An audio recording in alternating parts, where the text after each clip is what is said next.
Hi all, welcome back to my channel.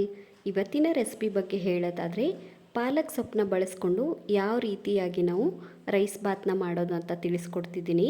ಹಾಗಿದ್ರೆ ಬನ್ನಿ. ಮೊದಲಿಗೆ ನಾನಿಲ್ಲಿ 2 ಗ್ಲಾಸ್ ಆಗುವಷ್ಟು ನೀರನ್ನ ಕುದಿಯೋಕ್ಕಿಟ್ಟಿದ್ದೆ. ಅದಕ್ಕೆ ನಾನಿಲ್ಲಿ ಸ್ವಲ್ಪ ಪಾಲಕ್ ಸೊಪ್ಪನ್ನು ಸೇರಿಸ್ಕೊಂಡು ಒಂದು ಕುದಿ ಬರೋವರೆಗೂ ನಾವಿಲ್ಲಿ ವೇಟ್ ಮಾಡಬೇಕಾಗತ್ತೆ. ನಂತರ ನಾನಿಲ್ಲಿ ಒಂದು ಮಿಕ್ಸಿ ಜಾರ್ನ ತಗೊಂಡಿದ್ದೀನಿ. ನಮಗಿಲ್ಲಿ ಪಾಲಕ್ ಸೊಪ್ಪು ತಣ್ಣಗಾದ್ಮೇಲೆ ಬರೀ ಪಾಲಕ್ ಸೊಪ್ಪು ಮಾತ್ರ ಸೇರಿಸ್ಕೊಬೇಕಾಗತ್ತೆ. ಹಾಗೆಯೇ ನಾನಿಲ್ಲಿ ಒಂದು 4ರಿಂದ 5 ಗೋಡಂಬಿ ಸಹ ಸೇರಿಸ್ಕೊತಾ ಇದ್ದೀನಿ. ನಂತರ ಸ್ವಲ್ಪ ಹಸಿ ಕೊಬ್ಬರಿನ ಬಳಸ್ತಾ ಇದ್ದೀನಿ. ಹಾಗೆಯೇ ಖಾರಕ್ಕೆ ನಾನಿಲ್ಲಿ 3 ಮೆಣಸಿನ್ಕಾಯಿನ ಬಳಸ್ತಾ ಇದ್ದೀನಿ. ನೀವು ಖಾರ ಜಾಸ್ತಿ ಅಂದರೆ ಜಾಸ್ತಿ ಸಹ ಸೇರಿಸ್ಕೊಳ್ಳಿ. ನಂತರ ನಾನು ಸ್ವಲ್ಪ ಶುಂಠಿ ಕೂಡ ಸೇರಿಸ್ಕೊಂಡು ಮನೆಯಲ್ಲಿರುವಂತಹ ಮಸಾಲೆ ಪದಾರ್ಥಗಳನ್ನು ನೀವಿಲ್ಲಿ ಸೇರಿಸ್ಕೊಬೋದು. ನಾನು ಕರಿಮೆಣಸು ಹಾಗೆ ಚಕ್ಕೆ ಕೂಡ ಬಳಸ್ತಾ ಇದ್ದೀನಿ.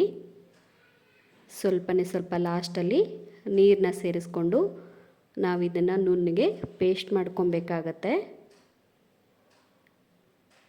ನಮಗಿಲ್ಲಿ ಮಸಾಲೆ ಕೂಡ ಈಸಿಯಾಗಿ ರೆಡಿಯಾಗಿಬಿಡತ್ತೆ. ನೀವಿಲ್ಲಿ ನೋಡ್ತಿರ್ಬೋದು, ನಮ್ಗೆ ಆಲ್ರೆಡಿ ಪೇಸ್ಟ್ ರೆಡಿ ಆಯಿತು. ಇಷ್ಟ ಆದರೆ ಸಾಕಾಗುತ್ತೆ. ಇವಾಗ ನಾವು ಇದನ್ನು ಪಕ್ಕಕ್ಕೆ ಎತ್ತಿಟ್ಟು ಒಗ್ಗರಣೆಗೆ ರೆಡಿ ಮಾಡ್ಕೊಳ್ಳೋಣ. ನಾನಿಲ್ಲಿ 2 ಸ್ಪೂನ್ ಆಗುವಷ್ಟು ತುಪ್ಪನ ಬಳಸ್ತಾ ಇದ್ದೀನಿ. ನೀವು ಬೇಕಾದರೆ ಆಯಿಲ್ ಸಹ ಬಳಸಬಹುದು. ಆಯಿಲ್ ಸ್ವಲ್ಪ ಕರಗೋದ್ಮೇಲೆ ನಾನಿಲ್ಲಿ ಮಸಾಲೆ ಪದಾರ್ಥಗಳನ್ನು ಸೇರಿಸ್ಕೊತಾ ಇದ್ದೀನಿ. ಚಕ್ಕೆ, ಲವಂಗ ಹಾಗೆಯೇ ಏಲಕ್ಕಿ ಸಹ ಸೇರಿಸ್ಕೊತಾ ಇದ್ದೀನಿ. 1-2 ಪಲಾವ್ ಎಲೆ ಕೂಡ ಸೇರಿಸ್ಕೊಂಡು 1-2 ನಿಮಿಷ ನಾನಿಲ್ಲಿ ಫ್ರೈ ಮಾಡ್ಕೊತಾ ಇದ್ದೀನಿ. ಲೋ ಫ್ಲೇಮಲ್ಲಿಟ್ಟೆ ನೀವು ಫ್ರೈ ಮಾಡ್ಕೊಳ್ಳಿ. ಇದು ಸ್ವಲ್ಪ ಹೊತ್ತು ಫ್ರೈ ಆದಮೇಲೆ ಕಟ್ ಮಾಡಿರುವಂತಹ ಈರುಳ್ಳಿನ ಸೇರಿಸ್ಕೊತಾ ಇದ್ದೀನಿ. ಹಾಗೆಯೇ 2 ಕ್ಯಾರೆಟ್ನ ತೊಗೊಂಡಿದ್ದೆ, ಅದನ್ನು ಕೂಡ ಸೇರಿಸ್ಕೊತಾ ಇದ್ದೀನಿ. ನಂತರ ನಾನಿಲ್ಲಿ ಕ್ಯಾಪ್ಸಿಕಮ್ ಕೂಡ ಬಳಸ್ತಾ ಇದ್ದೀನಿ. ಲಾಸ್ಟಲ್ಲಿ ನಾನು ಇದಕ್ಕೆ ಹೂಕೋಸನ್ನು ಸಹ ಸೇರಿಸ್ಕೊತಾ ಇದ್ದೀನಿ.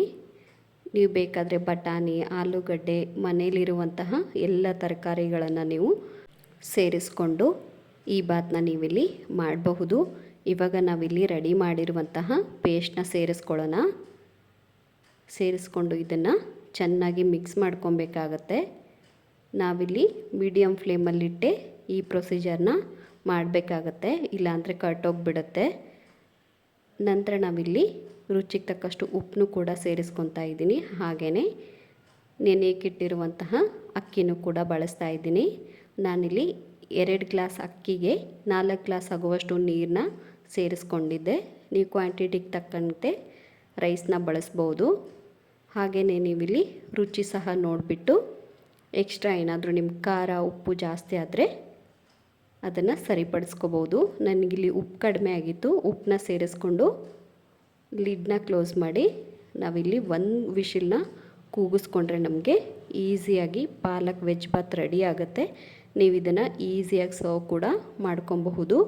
ಸೊ ನೋಡಿದ್ರಲ್ಲ ಫ್ರೆಂಡ್ಸ್, ಎಷ್ಟೊಂದು ಈಸಿಯಾಗಿ ನಾವು ಪಾಲಕ್ ರೈಸ್ ಬಾತ್ನ ಮಾಡೋದು ಅಂತ. ಹಾಗಿದ್ರೆ ಇವಾಗಲೇ ಹೋಗಿ ರೆಸಿಪಿನ ಟ್ರೈ ಮಾಡಿ.